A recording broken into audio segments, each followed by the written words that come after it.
Minsan pa, O Diyos, kami po ay lubusang nagpapasalamat sa iyong kadakilaan, sa iyong kabutihan. Salamat po sa buhay ng bawat isa. Salamat din maging sa mga salita mo na amin nga pong mapapakinggan. Dalangin po, Diyos, na patuloy na mangusap ka sa bawat puso. Banal na Espiritu, salamat din po sa inyong presensya sa pangalan ni Jesus. Amen. Praise the Lord. So, purihin po ang kanyang dakilang pangalan.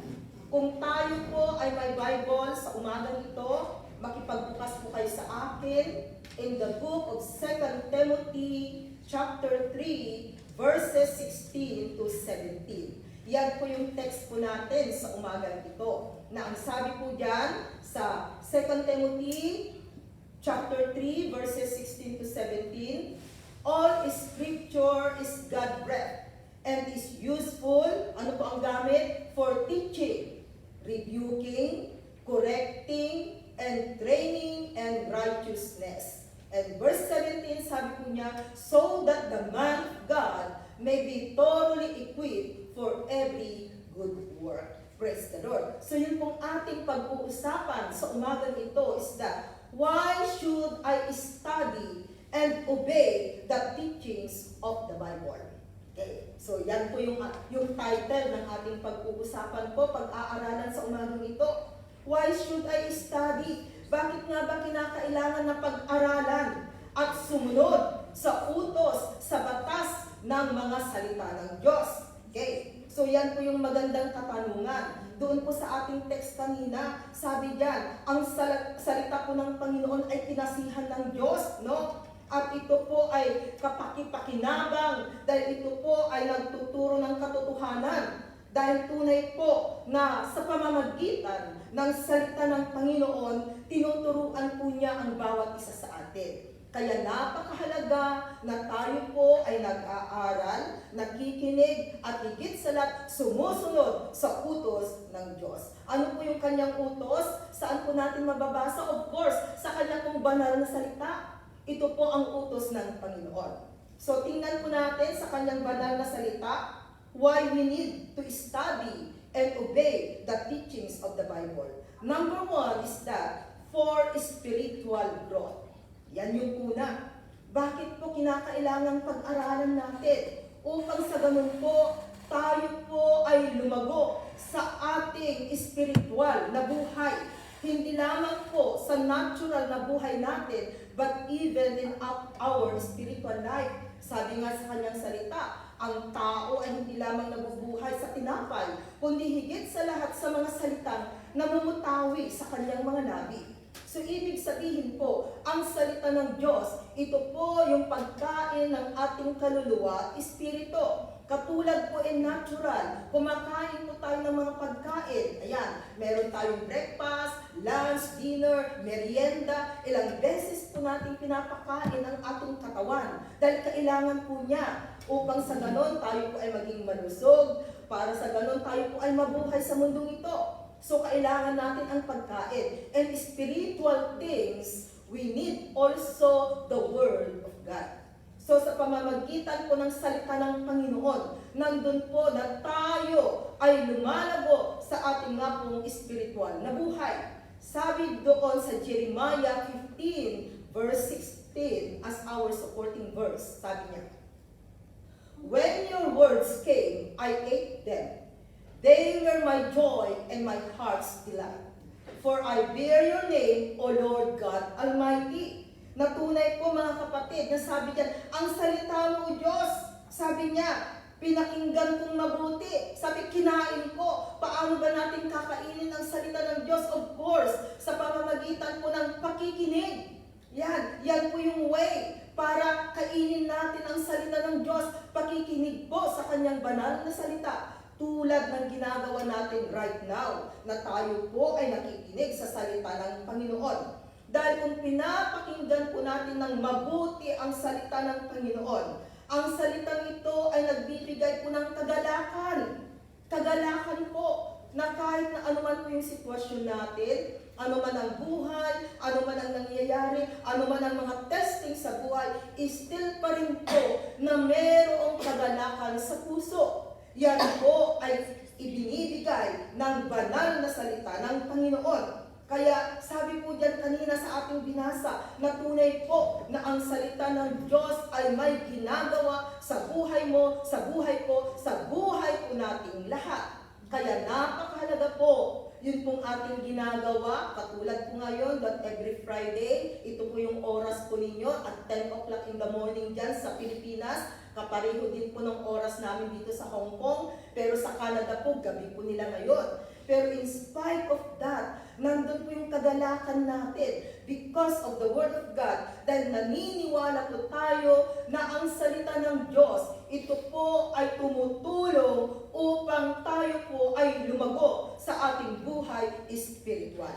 Kaya napakaganda po, every time, pag oras po ng ating Bible study, mag-join po tayo upang sa ganun po ay lumago ang buhay spiritual po natin sa mundong ito. Okay. Number 2, bakit natin kinakailangan mag-aral at sundin ang salita ng Diyos? Number 2 is that to be kept from sin. Para tayo po ay ilayo sa kasalanan. Lalayo po ang kasalanan. Why? Because of the Word of God. Sabi po doon sa Psalm 119 verses 9 to 11. Okay. Tingnan po natin ang sabi po sa kanyang salita. And Psalm 119, verses 9 to 11. Sabi niya, how can a young man keep his way pure? Oh, sabi sinagot ulit, by living according to your word. Yan ang sabi. Paano daw magiging yung buhay po ay magiging banal? Sabi po niya sa kanyang salita, by living according to your word, no? Sa pamamagitan po ng salita ng Diyos. Kaya nga sabi niya ulit dyan sa verse 10, I seek you with all my heart. Do not let me stray from your commands, which is tunay nga po na hanapin po natin ng buong puso ang salita ng Diyos. Dahil sabi din niya sa verse 11, I have hidden your word in my heart, that I might not sin against you. O tingnan po ninyo, kaya napakaganda po na itago po natin, ilagak po natin sa ating puso ang salita ng Diyos. Dahil sabi niya kung ang salita ng Diyos ay itatago po sa aking puso, iingatan ko, sabi niya diyan, hindi ako magkakasala sa Diyos. Kaya tunay mga kapatid, napakahalaga po ng salita ng Panginoon. That if we have the Word of God, sabi nga natin kanina, no, tayo po ay hindi magkakasala. So, hindi pa po huli ang panahon, mga kapatid. Kung ang nakaraan natin, kung ang buhay natin, meron tayong nagawang hindi tama, nagkasala tayo sa Panginoon. Anyway, sabi naman niya sa kanyang salita, lahat ay nagkasala. Wala pong exempted, mga kapatid. Even me, lahat po tayo. Lahat ay nagkasala. But because of the grace of God, nandyan po na ang Diyos ay mapagpatawad. At ngayon, na tayo po ay nakakilala sa Kanya, nakakapakinig sa salita ng Panginoon, tuturuan po niya tayo para sa ganun po, ikaw at ako ay hindi na po magkakasala sa buhay natin sa mundo ito. Dahil tunay, sabi niya, kung itatago po ang iyong salita sa aking puso, hindi ako magkakasala. Bakit po? Kasi ang salita ng Diyos ay makapangyarihan.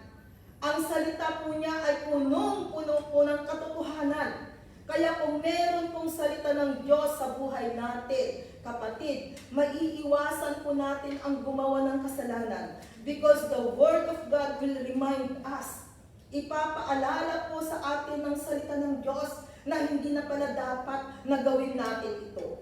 Ganyan po ang salita ng Diyos. Kaya nga po napakahalaga na ikaw at ako ay palaging nag-aaral, nakikinig sa salita ng Diyos at hindi lamang po tagapakinig. But most especially, tayo po ay sumusunod sa utos ng Panginoon. Okay, number 3. Ayan, number 3 na po tayo, no? Bakit kinakailangan mag-aral tayo sa kanyang salita? Number 3 is that, to enjoy health and healing. Yan yung pangatlo. To enjoy health and healing. Upang sa ganun po ay ma-enjoy po natin. Ano yung health? Kalusugan. at kagalingan. Dahil tunay po na ang Diyos po natin, nagbibigay po siya ng kalusugan so that you and me, we will become healthy. Hindi lamang po sa ating sarili, but even everything, our body, soul, and spirit, ay magiging healthy po yan mga kapatid. At siya ay nagbibigay ng kagalingan, healing.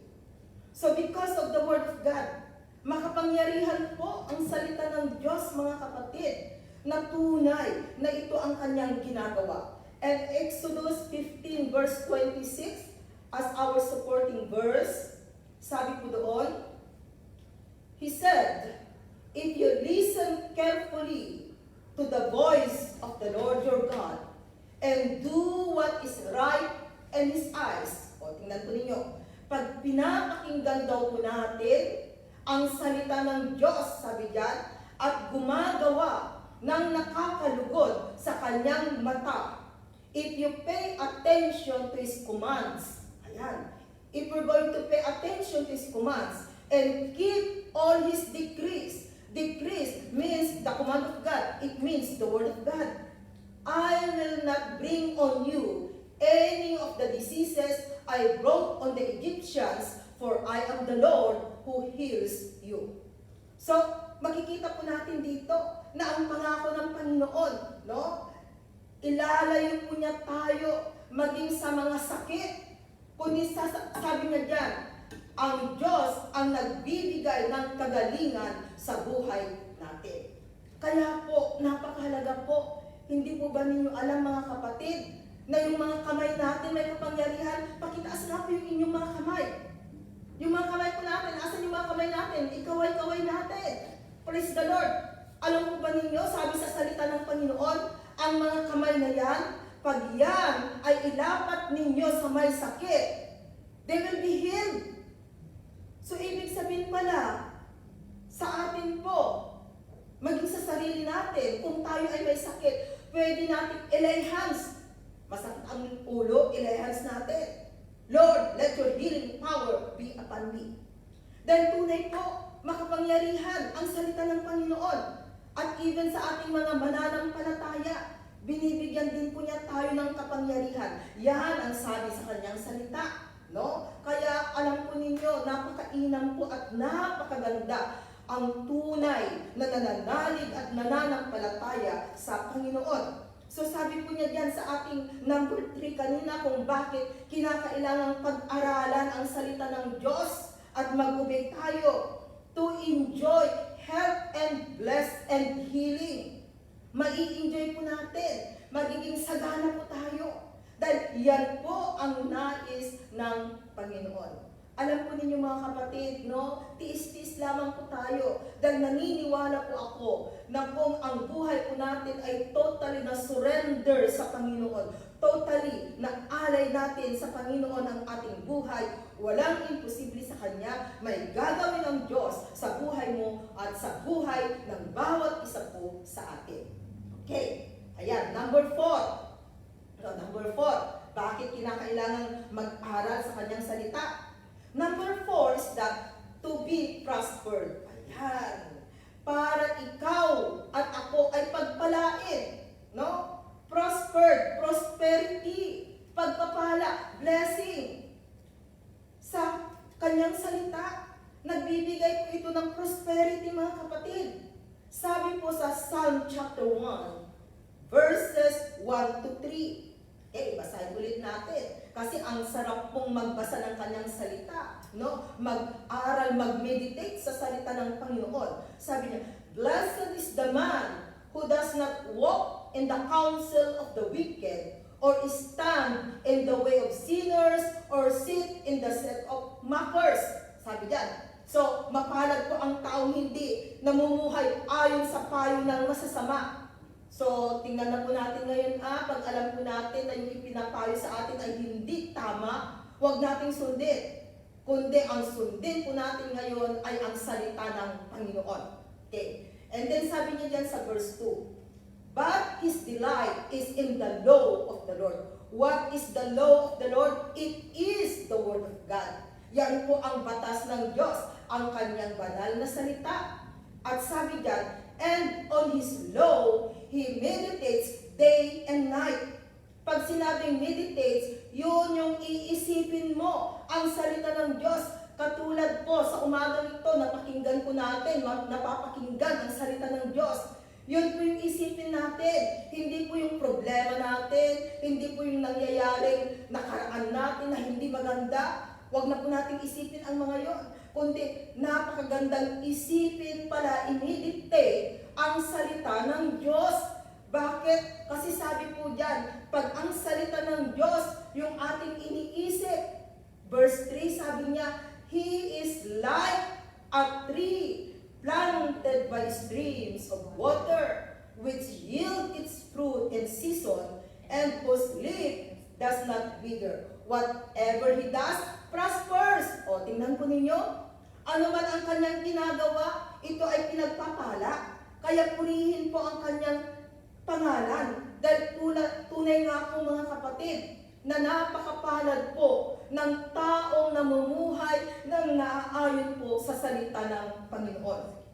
Kaya mga kapatid, huwag po natin kalilimutan, palagi po natin isama sa buhay natin ang Panginoon. Dahil wala po tayong magagawa kung walang Jesus sa buhay po natin. Kaya dapat palagi siyang kasama dahil meron po siyang gagawin. At tunay po, ang pangako ng Panginoon ay kanyang tinutupad. Okay, so panglima, ito yung last natin kasi 1, 2, 3, 4, 5. Panglima natin.